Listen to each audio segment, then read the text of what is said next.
All right, Field Yates put out this tweet.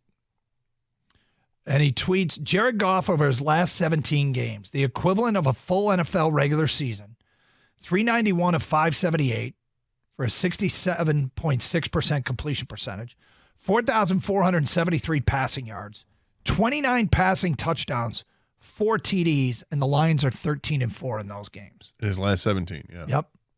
So the last season's worth of play. It's just remarkably consistent play from the quarterback position. And one of the things I loved about Sunday's game, it was a road game, and we know that the splits of home and road have been little unfriendly to Jared Goff. He's been so much better at home than he has been on the road. And then Sunday happens, and he throws for 350, a couple of touchdowns, no turnovers, 70% completion percentage. He answers the bell against a really good defensive team on the road. So now going into this week at Baltimore, I mean, has he turned a corner? Has he become better?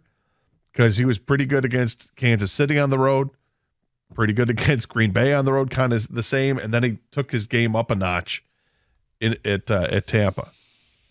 I don't remember who said it this morning, but we always got the TV on in the background, and somebody was like, we should have seen this coming with Jared Goff. Like the how quickly he was dismissed. I think that was Hoda.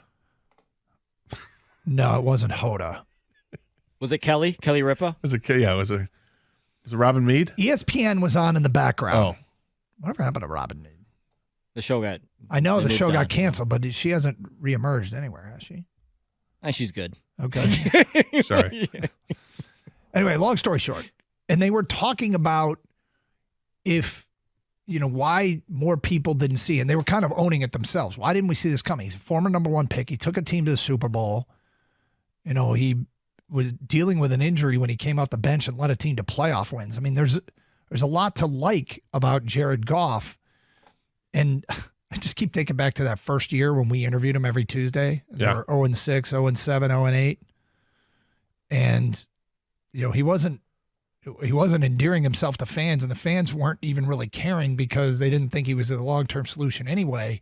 And how far we have come since then. Yeah. And then Dan Campbell kind of called him out in public and said, we got to have better quarterback play. And he responded. And since then, I mean, I know that the 17-game thing is great, but if you go back, use all of last year, and then the last 7 games of the first year, and then the first 6 games of this year, you'll see that consistency. He has been so good for this team since then. And, people want to use the word elite and throw it out there, and I don't think he's elite.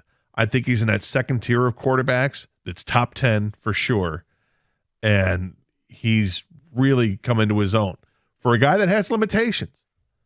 But he's got such great football acumen. He knows the game. Between the ears, he might be elite between the ears, which is really one of the great attributes you can have as a football player.